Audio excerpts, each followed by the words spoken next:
আমি আমার মা বোনদেরকে বলবো, আপনারা নিজেদেরকে গুছিয়ে সাজিয়ে স্বামীর সামনে উপস্থাপন করুন। অনেক বোনেরা আছে বাইরে যাওয়ার সময় পার্লারিং করে মেকআপ করে সুন্দর জামা কাপড় পরে বাইরে যায়, আর স্বামীর সামনে আসলে বুয়ার মতো থাকে। আছে না নাই?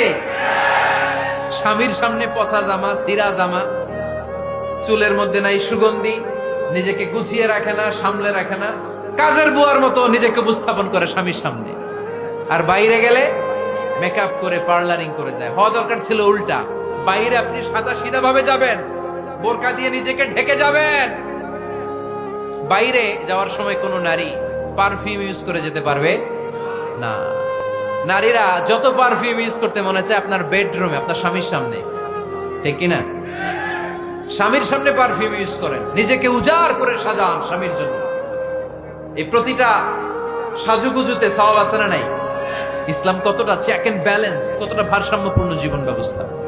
খবরদার, নারীরা ডিওডোরেন্ট ইউজ করে বাইরে যেতে পারবে, যেটা সে তার আর্ম পেটে ইউজ করে, কিন্তু ঝাঁঝালো পারফিউম বোরকার উপর দিয়ে মেরে কোনো নারী বাইরে যেতে পারবে?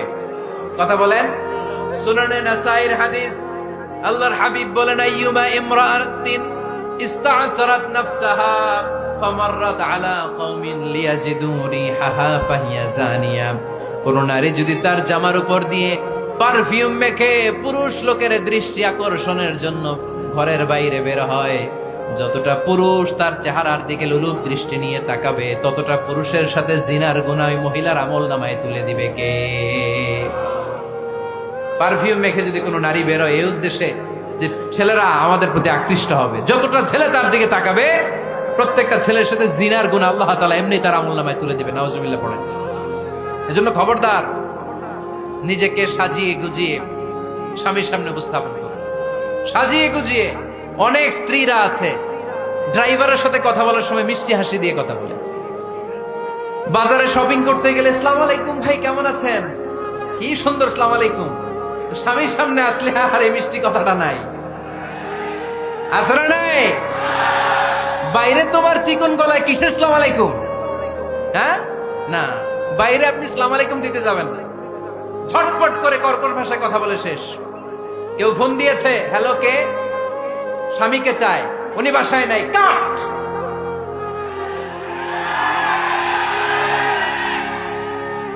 কারে চান? আপনার হাজবেন্ডের, নাই, কাট, শেষ করে দিবেন। মিষ্টি মিষ্টি আসসালামু আলাইকুম আসসালামু আলাইকুম বলা যাবে নাকি? খবরদার, খবরদার। বাজার করতে গেলে কি মিষ্টি হাসি, দোকানে গেলে কি মিষ্টি আলাপ, ড্রাইভারের সাথে কি সুন্দর কথা, সিএনজি ওয়ালার সাথে কি সুন্দর আলাপ, আর ঘরে আসলে এই চেহারাটারে এরকম করে রাখে। আছে না নাই? ঘরে আসলেই স্বামীর সাথে খিটখিটে মেজাজ। না, উল্টো করে ফেলছেন আপনি। বরং স্বামী ছাড়া অন্যদের সাথে কথা শর্টকাটে সারবেন, যাতে কোনো ফিতনা চলে না আসে। চিল্লায় বলেন ঠিক কিনা? আর নিজেকে স্বামীর জন্য উজাড় করে সাজান, পার্লারিং করেন, বিউটিফিকেশন করেন, মেকআপ করেন, বেডরুমে পারফিউম মাখেন, নিজেকে উজাড় করে স্বামীর জন্য সাজান। সওয়াব দিয়ে আপনার আমলনামাটারে পূর্ণ করে দিবে কে? বিশ্বনবী যখন সফরে যেতেন, সফর থেকে ফিরে আসার সময় ডিরেক্টলি স্ত্রীর ঘরে যেতেন না। বিশ্বনবী একজনকে ঘরে পাঠিয়ে দিতেন, মদিনার উপকণ্ঠে কিছু সময় অপেক্ষা করতেন, আর বলতেন আজকে আমি আয়েশার ঘরে যাব। আয়েশারে যে বলো আমি এসেছি, কয়েক ঘন্টা পরে আয়েশার ঘরে আমি ঢুকবো। সুবহানাল্লাহ পড়েন।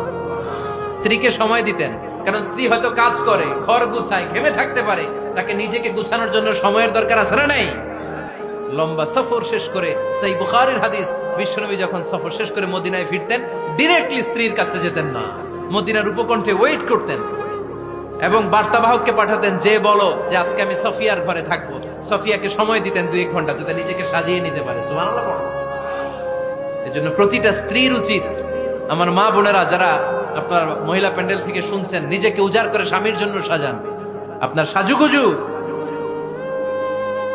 বেগানা পুরুষদের জন্য নয়, যে পুরুষদের সাথে দেখা দেয়া জায়েজ নাই তাদের জন্য নয়, রাস্তার পুরুষের জন্য নয়। আপনার সাজুগুজু, আপনার সৌন্দর্য, আপনার বিউটি সব আল্লাহ তাআলা আপনার স্বামীর জন্য করতে বলেছে। চিল্লায় বলেন ঠিক কিনা?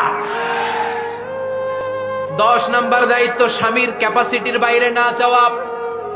আপনি জানেন স্বামীর বেতন হলো 20,000, আপনি এসে বলা শুরু করছেন, পাশের ঘরের ভাবিরে দেখলাম 25,000 টাকা দামের জামদানি শাড়ি কিনছে, আমারও একটা দিবা। আছে না নাই? তো আবদারটা হইলো, আবদারটা হইছে। আপনি তো জানেন আপনার স্বামীর ক্যাপাসিটি কতটুকু। আমার বোনেরা, আমার মায়েরা, খবরদার, আপনার স্বামীর ভেতরে আপনার জান্নাত, আপনার স্বামীর ভেতরে আপনার জাহান্নাম। আপনার স্বামীর মনকে খুশি রাখতে পারলে জান্নাতের দরজাগুলো আপনার জন্য খুলে দিবে কে? ক্যাপাসিটির বাইরে কিছু চাবেন না। এই 10টা স্ত্রীদের দায়িত্ব।